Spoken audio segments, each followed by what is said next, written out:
नमस्कार मित्रांनो. तर आज आपण एक नवीन व्हिडिओ आणि नवीन व्हिडिओ बरोबरच आपण एक नवीन कॉन्सेप्ट शिकणार आहे. पहिलं कॉन्सेप्ट शिकण्या अगोदर मी ह्या कॉन्सेप्टचं जे नाव आहे, हा जो कॉन्सेप्ट आहे त्याच्या प्रोनाउन्सबद्दल तुम्हाला सांगतो. बरेच जण त्याला रेडियस ऑफ गायरेशन असा उल्लेख करतात, तर बरेच जण त्याला रेडियस ऑफ जायरेशन म्हणतात. तुम्ही रेडियस ऑफ गायरेशन म्हणा किंवा रेडियस ऑफ जायरेशन म्हणा, काही हरकत नाही. तर ह्या नवीन व्हिडिओमध्ये आपण बघणार आहे रेडियस ऑफ जायरेशन. काय बघणार आहे आपण? Radius of gyration. तर what is radius of gyration? तर ते समजण्यासाठी आपण बघा, एक रिजिड बॉडी घेतली असं समजा. This is a rigid body, irregular शेपची. आणि ह्या रिजिड बॉडीमधून आपण एक ॲक्सिस पास केले. काय पास केले आपण? एक ॲक्सिस पास केले ॲट पॉइंट ओ. पण ती ॲक्सिस कशी आहे? Perpendicular to the plane of the body. म्हणजे ही समजा बॉडी आहे, ही जी बॉडी मी ड्रॉ केली ती ही बॉडी आहे, आणि ह्या बॉडीमधून असा परपेंडिक्युलर ॲक्सिस पास केला ॲट एनी पॉईंट. त्या पॉईंटला नाव दिलं मी ओ. ओके. आणि ह्या ॲक्सिस ऑफ, ह्यालाच आपण काय म्हणतो? Axis of rotation. आणि ह्या ॲक्सिस ऑफ रोटेशनच्या अबाउट तुमची बॉडी रोटेट होते. आणि आपण लास्ट व्हिडिओमध्येच मोमेंट ऑफ इनर्शिया कसा कॅल्क्युलेट करायचा त्याचा formula I is equal to summation M I R I square. जर युनिफॉर्म बॉडी असेल तर आपण तोच फॉर्म्युला काय घेतो? I is equal to integration R square D M. तर हे आपण डिस्कस केलेलंच आहे. मग तो फॉर्म्युला यूज करून ह्या बॉडीचा आपल्याला सपोज मास माहिती आहे. ह्या बॉडीचा मास आहे suppose capital M. Capital M is the total mass of the body. आणि मास माहिती आहे आपल्याला, मोमेंट ऑफ इनर्शिया कॅल्क्युलेट करण्याचा फॉर्म्युला माहिती आहे. आणि फॉर एक्झाम्पल म्हणून चाललंय, आणि आपण ह्याचा मोमेंट ऑफ इनर्शिया कॅल्क्युलेट केला आणि तो मोमेंट ऑफ इनर्शिया आला किती आला? तर suppose 10 kg metre square. Moment of inertia किती आला? 10 kg मीटर स्क्वेअर. लक्षात आलं? आपण एक इरेग्युलर शेपची बॉडी घेतली, त्या बॉडीवरचा एक कुठला तरी पॉईंट आहे ओ. त्या पॉईंट ओ मधून ॲक्सिस ऑफ रोटेशन पास झालाय, आणि त्या ॲक्सिस ऑफ रोटेशनच्या अबाउट तुमची बॉडी काय होते? रोटेट होते. आणि त्या बॉडीचा टोटल मास आहे एम, आणि आपण त्याचा मोमेंट ऑफ इनर्शिया कॅल्क्युलेट केला. तो मोमेंट ऑफ इनर्शिया किती आला? 10 kg मीटर स्क्वेअर. आले लक्षात? ओके. तर आपल्याला बघायचं आहे रेडियस ऑफ जायरेशन. मग रेडियस ऑफ जायरेशन म्हणजे काय? It is a perpendicular distance. काय असतं हा? Perpendicular distance from axis of rotation at which the hole mass of the body is concentrated. हे रेडियस ऑफ जायरेशन म्हणजेच काय? एक परपेंडिक्युलर डिस्टन्स आहे ॲक्सिस ऑफ रोटेशन पासूनचं, की ज्या पॉइंटला बॉडीचा टोटल मास काय झालेला असतो? कॉन्सन्ट्रेट झालेला असतो. बघा, हाच ॲक्सिस ऑफ रोटेशन मी इथे ड्रॉ करतो. हाच ॲक्सिस ऑफ रोटेशन आहे. आता मी काय करतो? ह्या बॉडीचा जेवढा मास आहे तेवढ्याच मासचा एक मी पॉइंट ऑब्जेक्ट घेतो. काय घेतला मी? एक पॉइंट ऑब्जेक्ट. ओके. ह्या ऑब्जेक्टचा मास किती आहे? Capital M. तर मी काय म्हणतो? रेडियस ऑफ जायरेशन म्हणजेच काय? It is a perpendicular distance from axis of rotation. मग ह्या ॲक्सिस ऑफ रोटेशन पासून ह्या पॉइंट ऑब्जेक्टला जर मी एखाद्या स्ट्रिंगने बांधला. कशाने बांधला मी? स्ट्रिंगने. मी स्ट्रिंगने म्हणतोय. आणि त्याचं ॲक्सिस ऑफ रोटेशन पासून ह्या ऑब्जेक्ट पर्यंतचं डिस्टन्स आहे, त्याला मी के हा सिम्बॉल डिनोट करतो. कुठल्या सिम्बॉलने डिनोट करतो? के. हे काहीतरी एक पर्टिक्युलर डिस्टन्स आहे. ओके. आता ह्या स्ट्रिंगचा मास किती आहे? तर ह्या स्ट्रिंगचा मास आहे निग्लिजिबल. ही स्ट्रिंग कशी आहे? निग्लिजिबल मासची. ओके. निग्लिजिबल मासचा ह्याचा अर्थ, आता ज्यावेळी ह्या ॲक्सिस ऑफ रोटेशनच्या अबाउट ही बॉडी रोटेट होईल त्यावेळी त्याचा जो येणारा मोमेंट ऑफ इनर्शिया आहे, त्या मोमेंट ऑफ इनर्शियामध्ये ह्या स्ट्रिंगचा मासचा रोल हा निग्लिजिबल असेल. म्हणजे मोमेंट ऑफ इनर्शियावर कुठलाही परिणाम होणार नाही. पण हे के हे डिस्टन्स घेताना एक असं डिस्टन्स घ्यायचंय की ज्यावेळी आपण ह्या पूर्ण सिस्टीमचा आपण ज्यावेळी मोमेंट ऑफ इनर्शिया कॅल्क्युलेट करू त्यावेळी त्याचा सुद्धा मोमेंट ऑफ इनर्शिया हा किती आला पाहिजे? तर पहिला म्हणजे ज्या बॉडीचा मास आहे एम, जो ओ पॉइंटच्या अबाउट रोटेट होतोय, त्याचा मोमेंट ऑफ इनर्शिया किती आला? 10 kg मीटर स्क्वेअर. तेवढाच ह्याचा आला पाहिजे. म्हणजेच किती आला पाहिजे? 10 kg मीटर स्क्वेअर. असं जर येत असेल तर ह्या ॲक्सिस ऑफ रोटेशन पासून ह्या मास पर्यंतचं जे डिस्टन्स आहे त्याला म्हणायचं रेडियस ऑफ जायरेशन. म्हणजेच हा काय झाला? It is the perpendicular distance from axis of rotation to the point at which whole mass of the body is concentrated, and this mass, this point has the same moment of inertia as that of the initial body. म्हणजे ह्या बॉडीचा moment of inertia एवढाच ह्याचा moment of inertia आला. आले लक्षात? Okay. मग आता बघा, ज्यावेळी आपल्याला ह्या के ची व्हॅल्यू काढायची, ज्यावेळी हा मास असा रोटेट होईल, फक्त जर मी मास काढला असता तर तुमच्या लक्षात येत आहे की जर स्ट्रिंग लावली नसती तर हे काय झालं असतं, तर ह्या मासने सर्क्युलर मोशन परफॉर्म केला असा त्याचा अर्थ निघाला असता. पण मी इथे काय म्हणतोय, एक निग्लिजिबल मासचा स्ट्रिंग टाईट केलाय आणि हा मास असा रोटेट होतोय, म्हणजे स्ट्रिंग आणि मास दोघं सुद्धा असे रोटेट होत आहेत, म्हणजे तिथे कुठली मोशन चालली, रोटेशनल मोशन चालली. तुम्ही नीट जर ऑब्झर्व केलं तर ही सिमिलर केस दिसते तुम्हाला रिंग सारखी. कुणासारखी दिसते? युनिफॉर्म रिंग सारखी. मग आता बघा, युनिफॉर्म रिंगचा मोमेंट ऑफ इनर्शिया काय असतो, जर त्याच्या ट्रान्सव्हर्स मधून जर म्हणजे सेंटर मधून आणि परपेंडिक्युलर टू द प्लेन असा जर ऍक्सिस ऑफ रोटेशन जात असेल तर त्याचा मोमेंट ऑफ इनर्शिया असतो mr². ओके. मग इथे फक्त r च्या जागी मी काय पुट करणार आहे, k. म्हणजे मला फॉर्म्युला मिळाला I = mk². I चा फॉर्म्युला काय मिळाला, I = mk². ओके. आले लक्षात? म्हणजेच मला k ची व्हॅल्यू काय मिळाली, तर मला k ची व्हॅल्यू मिळाली k = √I/m. k ची व्हॅल्यू काय मिळाली मला, √I/m.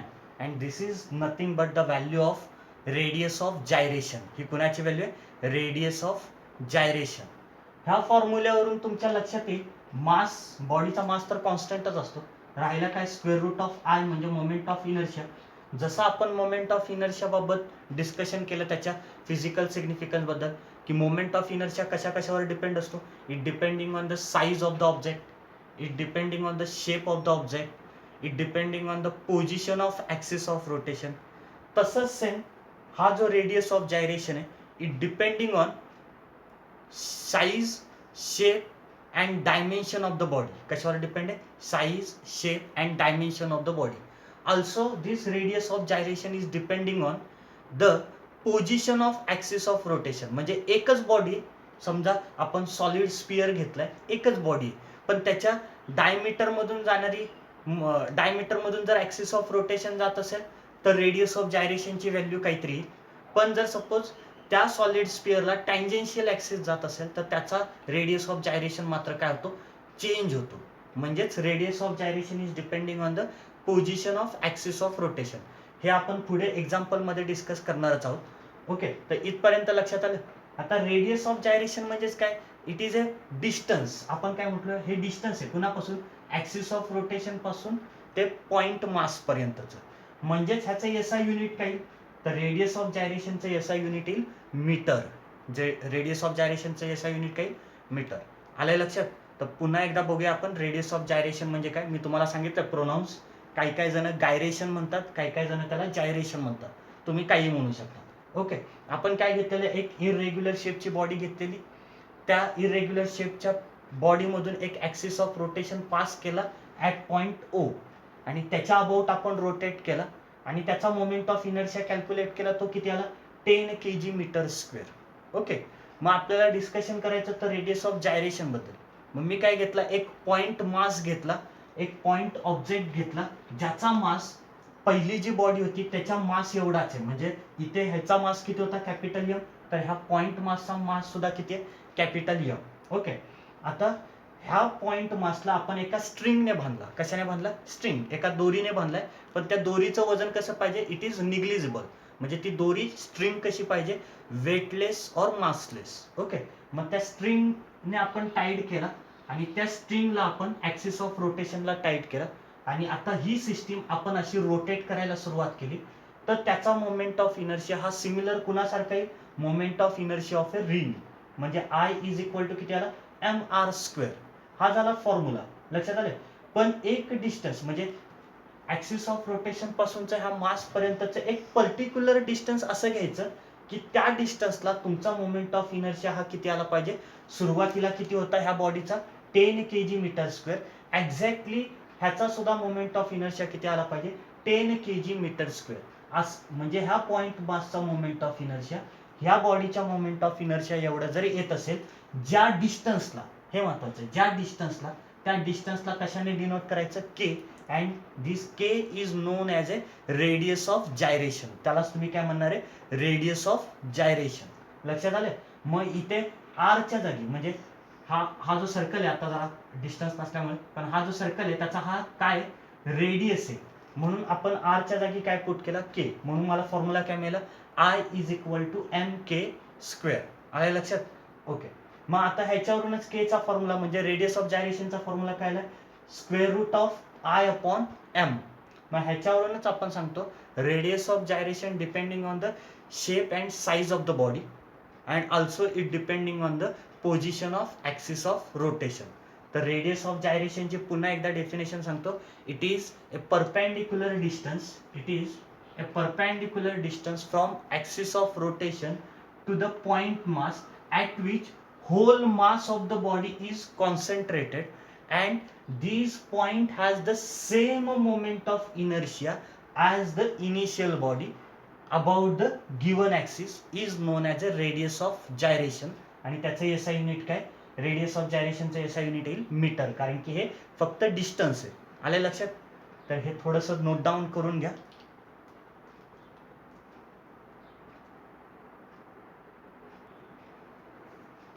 ओके. तर आपण काही बॉडीज घेऊया आणि त्या बॉडींचं आपण काय करूया, रेडियस ऑफ जायरेशनची व्हॅल्यू काढूया. तर आपण लास्ट व्हिडिओमध्ये आपण मोमेंट ऑफ इनर्शिया कॅल्क्युलेट केला, म्हणजे डिराईव्ह केले आपण. बघा, डेरिवेशन डिराईव्ह केलाय, moment of inertia of a ring आणि moment of inertia of a disc. Okay. तर ह्या दोघांचा आपण पहिला रेडियस ऑफ जायरेशन काढूया, मग डिफरंट बॉडीचा. मग आपण इथे एक्झाम्पल घेऊया. सपोज ए युनिफॉर्म रिंग, काय घेतले आपण, uniform ring is rotating about a vertical axis passing through its centre. काय म्हणतोय मी, एक रिंग घेतली युनिफॉर्म रिंग, ती कशा अबाउट रोटेट होते, axis of rotation, vertical axis passing through its centre and perpendicular to its plane. अशा ॲक्सिसच्या about ही रिंग रोटेट होते आणि ह्या रिंगचा रेडियस आहे सपोज कॅपिटल आर. ओके. आणि ह्या रिंगचा टोटल मास आहे कॅपिटल एम. मग त्याचा मोमेंट ऑफ इनर्शिया काय येतो, ह्या रिंगचा मोमेंट ऑफ इनर्शिया ही I is equal to M R square. ह्याचं डेरिवेशन आपण ऑलरेडी डिस्कस केलेलं. पण मगाशीच बघितलं आपण, आता ह्या रिंगच्या जागी काय घेणार आहे, तर पॉइंट मास घेऊ. ओके. त्या पॉइंट मासचा म्हणजे पॉइंट ऑब्जेक्ट आहे, त्याचा मास किती आहे, कॅपिटल एम. त्याला स्ट्रिंगने बांधू. मग ॲक्सिस ऑफ रोटेशन पासून त्या स्ट्रिंगचं डिस्टन्स आपण किती घेणार आहे, के. आणि तो मग रोटेट झाला की त्याचा मोमेंट ऑफ इनर्शिया किती, तर I is equal to M K square. Okay. पण आपण काय म्हणतो की ह्याचा जेवढा मोमेंट ऑफ इनर्शिया येईल तेवढाच ह्याचा मोमेंट ऑफ इनर्शिया आला, तर ह्या के ला तुम्ही काय म्हणणार आहे, रेडियस ऑफ जायरेशन. म्हणून हे दोन मोमेंट ऑफ इनर्शिया सेम आहे असं आपण कन्सिडर करूया. म्हणजेच आपल्याला काय मिळेल, M K square is equal to mr square and m get cancel. म्हणजे इथे काय आलं, k is equal to r. म्हणजे moment of radius of gyration of a uniform ring rotating about a vertical axis passing through its centre is given by k is equal to r. म्हणजे radius of जायरेशनची value काय आली, r. बघा, कारण की रिंगच्या बाबतीत तर टोटल मास इथेच कॉन्सन्ट्रेट झाला असणार आहे आणि इथे कुठल्याही पॉईंटचं जर आपण डिस्टन्स जर कॅल्क्युलेट केला तर त्याचा डिस्टन्स हे किती भरणार आहे, कॅपिटल आरच. आणि प्रत्येक पॉईंटचा मोमेंट ऑफ इनर्शिया कॅल्क्युलेट केला तर तो सेमच येणार आहे. म्हणजेच हे जे रेडियल डिस्टन्स आहे, हे जे डिस्टन्स आहे ते किती असणार आहे, तर ते के एवढंच असणार आहे. किती असणार आहे, के. म्हणजे के इज इक्वल टू किती आला, कॅपिटल आर. तर फर्स्ट एक्झाम्पल समजलंय आपण, कुठलं बघितलंय, फॉर ए रिंग. आता आपण सेकंड एक्झाम्पल बघूया. आता बघा, इथेच रिंगच्या बाबतीत जर आपण ॲक्सिस ऑफ रोटेशनची पोझिशन चेंज केली, म्हणजे ॲक्सिस ऑफ रोटेशन मगाशी असा सेंटरमधून जात होता, त्याच्या जागी आपण असा टँजेन्शियल पास केला किंवा असा अलॉंग द डायमीटर पास केला, तर त्याचा मोमेंट ऑफ इनर्शियाची व्हॅल्यू सुद्धा चेंज होते आणि त्याच्या रेडियस ऑफ गायरेशनची व्हॅल्यू सुद्धा काय होते, चेंज होते. पण हा पॉईंट मात्र आपण पुढच्या व्हिडिओमध्ये डिस्कस करणार आहे. त्या पुढच्या व्हिडिओमध्ये आपण 2 थेरम बघणार आहे, पॅरलल ॲक्सिस थेरम आणि परपेंडिक्युलर ॲक्सिस थेरम. मग तो डिस्कस केल्यानंतर आपण ह्याच्याबद्दल डिस्कस करूया. ओके. नेक्स्ट आपण बॉडी घेऊया युनिफॉर्म डिस्क. आपण काय घेऊया, एक युनिफॉर्म डिस्क अशी कन्सिडर करूया. ए युनिफॉर्म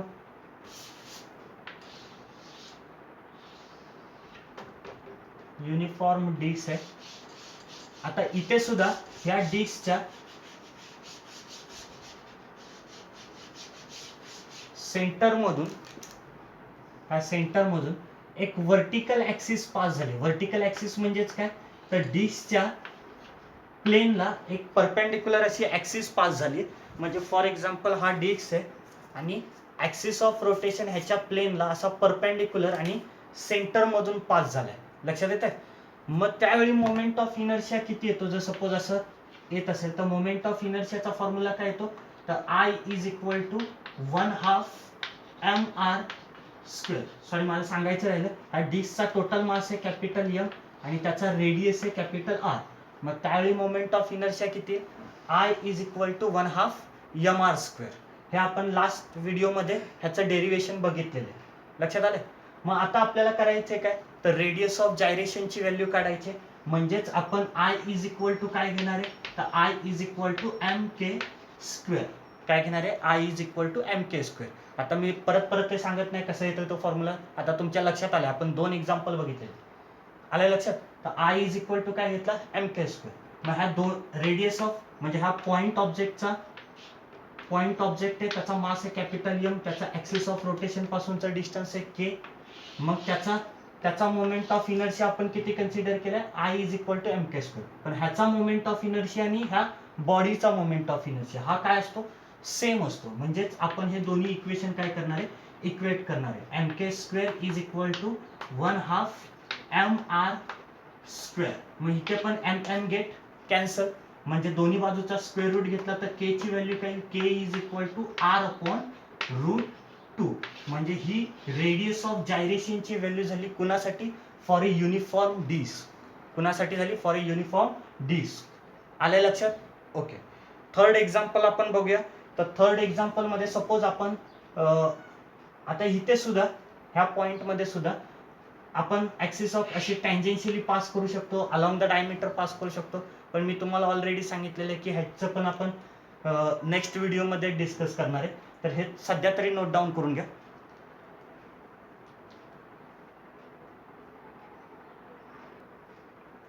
ओके. तर हे लिहून घेतलं. आता आपण नेक्स्ट बॉडी बघूया. सपोज आपण एखादा युनिफॉर्म रॉड घेतला. काय घेऊया आपण, एक युनिफॉर्म रॉड. इथे आपण एक युनिफॉर्म रॉड घेतलाय आणि ह्या रॉडचा टोटल लेंथ आहे L, कॅपिटल L. रॉडची टोटल लेंथ आहे L आणि ह्या रॉडचा हा सेंटर आहे. ह्या सेंटरमधून एक ॲक्सिस पास केली आणि ती कशी पास केली, तर रॉडच्या लेंथला परपेंडिक्युलर अशी. म्हणजे फॉर एक्झाम्पल हा रॉड आहे आणि ॲक्सिस ऑफ रोटेशन असा पास झाला. ओके. तर ह्याच्या अबाउटचा मोमेंट ऑफ इनर्शिया किती, तर ह्याच्या अबाउटचा आता आपल्या सिलेबसमध्ये, ह्या न्यू सिलेबसमध्ये ह्या रॉडचा मोमेंट ऑफ इनर्शियाचं डेरिवेशन दिलेलं नाहीये, मात्र फॉर्म्युले दिले आहेत. आपल्याला फक्त डेरिवेशन 2 बॉडीचेच दिलेले आहेत, रिंग आणि युनिफॉर्म डिस्क. ओके. तर ते आपल्याला त्याच्यावरून आपल्याला आयडिया येईल की मोमेंट ऑफ इनर्शिया कसा कॅल्क्युलेट करतात. पण बाकीच्या बॉडीजचा आपल्याला मोमेंट ऑफ इनर्शिया हा पार्टच करावा लागणार आहे. तर इथे ह्याचा मोमेंट ऑफ इनर्शिया किती येईल तो बघूया. तर रॉडचा मास आहे कॅपिटल M, तर मोमेंट ऑफ इनर्शियाची व्हॅल्यू येते I is equal to ml square upon 12. हा फॉर्म्युला तुमचा पाठच असला पाहिजे. लक्षात ठेवा काय सांगितलंय, युनिफॉर्म रॉड आणि त्या युनिफॉर्म रॉड रोटेट होतोय about and axis passing through its centre. कुठून पास झालाय, passing through its centre and this axis is perpendicular to its length. तर त्यावेळी त्याचा मोमेंट ऑफ इनर्शिया येतो I is equal to ml square upon 12. पाठ करून ठेवा, लक्षात ठेवा, इम्पॉर्टंट आहे. आपल्याला न्यूमरिकल सॉल्व करताना ह्याचा फार उपयोग होतो. CET JEE मध्ये हे फॉर्म्युले आपले तोंडपाठ असणे गरजेचं आहे. I is equal to ml square upon 12. तर आता आपल्याला माहितीच झालंय की आपल्याला रेडियस ऑफ जायरेशनची व्हॅल्यू काढायची असेल तर आपण काय करणार, I is equal to M K square ही व्हॅल्यू घेणार. ह्या दोन्ही व्हॅल्यू आपण इक्वेट केल्या तर आपल्याला काय मिळणार, M K square is equal to M L square upon 12. Okay, M M get cancel, म्हणजे के ची व्हॅल्यू काय, K is equal to L upon 2√3. लक्षात येत आहे, कारण की √12 म्हणजेच काय येणार आहे, 2√3. तर ही कोणाची व्हॅल्यू झाली, radius of gyration for the uniform rod rotating about axis passing through its centre and perpendicular to its length. आले हे लक्षात एक्झाम्पल. ओके, अजून एक बॉडी आपण बघूया. जर सपोज आपण एक स्पियर घेतला, काय घेऊया आपण, एक सॉलिड स्पियर घेतला. स्पियर लक्षात येतोय, तर हा सॉलिड स्पियर घेतला. तर बघा, ह्या सॉलिड स्पियरच्या सेंटर मधून जर एखादा ऍक्सिस पास केला, आपण सेंटर मधून पास होतोय म्हणजेच तो काय असणार आहे, अलॉंग द डायमीटर. येते लक्षात. तर इथून आपण सेंटर मधून त्याच्या ऍक्सिस ऑफ रोटेशन पास केलं. मग किती ऍक्सिस असे जाऊ शकतात सेंटर मधून, तर इन्फानाइट नंबर ऑफ ऍक्सिस जाऊ शकतात. त्याचं सध्या आपल्याला काही कॅल्क्युलेशन नाही, पण हे लक्षात ठेवा. मग ह्याच्या अबाउटचा मोमेंट ऑफ इनर्शियाची व्हॅल्यू काय असते ही सुद्धा तुम्हाला पाठ करायची. आय इज इक्वल टू, आता ह्याचा रेडियस आहे सपोज कॅपिटल आर, ह्या स्पियरचा टोटल मास आहे कॅपिटल एम. मग मोमेंट ऑफ इनर्शिया येतो, moment of inertia I is equal to 2/5, 2 divided by 5 M R square. काय येतो moment of inertia, 2/5 M R square. आल्या लक्षात. तर हा फॉर्म्युला सुद्धा इम्पॉर्टंट आहे. मग आपल्याला माहिती आहे रेडियस ऑफ जायरेशन काढायचं असेल तर आपण काय घेणार, I is equal to M K square. मग हे दोन्ही व्हॅल्यूज आपण एकमेकांना इक्वेट करणार, म्हणजे M K square is equal to, आता बऱ्याच जणांचं कॅल्क्युलेशन पण झालं असेल, बऱ्याच जणांचं उत्तर पण आलं असेल. बघा, एम एम गेट कॅन्सल, म्हणजे के ची व्हॅल्यू काय येणार आहे, √2/5 into R. This is radius of gyration of solid sphere. लक्षात आलं. तर अशा भरपूर बॉडीज आहेत ज्यांचा आपल्याला काय करता येऊ शकतो, मोमेंट ऑफ इनर्शिया ची व्हॅल्यू माहिती असते आणि त्याच्यावरून आपण रेडियस ऑफ जायरेशनची व्हॅल्यू काय करू शकतो, कॅल्क्युलेट करू शकतो. तर अजून जे मोमेंट ऑफ इनर्शिया, अजून डिफरंट शेपच्या बॉडीज आहेत ज्यांचा मोमेंट ऑफ इनर्शिया आपल्याला बघायचा आहे, तर ते आपण नेक्स्ट व्हिडिओमध्ये डिस्कस करणारच आहे. पण रेडियस ऑफ जायरेशन म्हणजे नेमकं काय आणि रेडियस ऑफ जायरेशन कॅल्क्युलेट करण्यासाठी आपण कुठला फॉर्म्युला घेतो, I is equal to M K square. तो कुणाबरोबर इक्वेट करतो, तर त्या बॉडीच्या मोमेंट ऑफ इनर्शिया बरोबर, आणि आपण त्याच्यावरून रेडियस ऑफ जायरेशनची व्हॅल्यू कॅल्क्युलेट करतो.